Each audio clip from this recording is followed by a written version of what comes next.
আমাদের আত্ম অহংকার আমাদের বলে যে আমরা ঈশ্বরের কাছে পৌঁছাতেই পারব, কিন্তু নত নর্মতা স্বীকার করে যে আমরা তা করতে পারি না। এত সহজ নয়। জয় যিশু। নমস্কার। একজন বোকা লোকের ক্রোধই তাকে হত্যা করবে।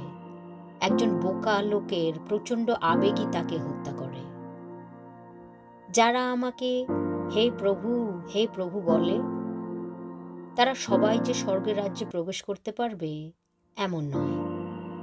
কিন্তু যে ব্যক্তি আমার স্বর্গস্থ পিতার ইচ্ছা পালন করে সেই পারবে। সেদিন অনেকে আমাকে বলবে, প্রভু প্রভু, আমরা কি আপনার নামে ভবিষ্যবাণী করিনি? আপনার নামে কি ভূত তাড়াইনি ও বহু অলৌকিক কাজ করিনি?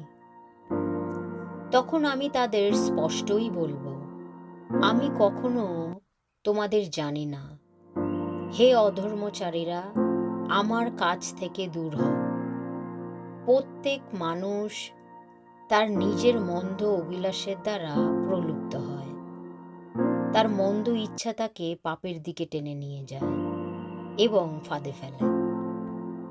ভুল করো না, ঈশ্বরকে প্রতারণা করা যায় না।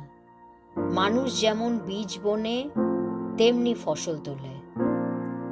আমাদের সর্বদা মনে রাখতে হবে যে আমাদের এবং আমাদের চারপাশের সকলেরই একজন প্রাণকর্তার প্রয়োজন। যখন আমরা পবিত্র ঈশ্বরের সামনে নিজেদের বিনীত নত নর্ম করি, তখন আমরা অন্যদেরও একই কাজ করতে অনুপ্রাণিত করি। আমাদের জীবন তার প্রেম এবং করুণার প্রতিফলন হওয়া উচিত। পিতা পরমেশ্বর, আমরা আপনার কাছে বিনীত হৃদয় নিয়ে এসেছি, কারণ আমরা জানি যে আপনার কৃপার অনুগ্রহের আমাদের সবচেয়ে বেশি প্রয়োজন। আমাদের অহংকারের কুষ্ঠ রোগ থেকে মুক্ত করুন ঈশ্বর।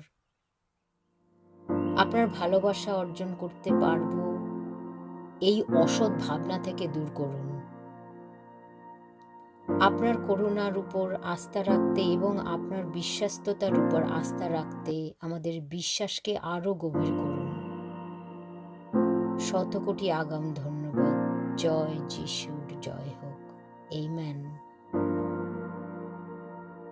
হে ঈশ্বর অন্তর্যামী, পিতা পরমেশ্বর রচনাকারী, আপনি আমাদের আপনার গুরুত্বপূর্ণ কাজের জন্য সৃষ্টি করেছেন, আর আমাদের হৃদয় আপনার মধ্যে না থাকা পর্যন্ত আমরা অস্থির।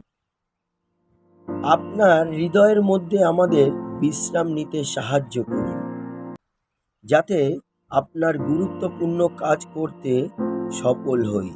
হালেলুয়া। আমাদের শতকোটি আগাম ধন্যবাদ। জয় যিশুর জয়। আমেন।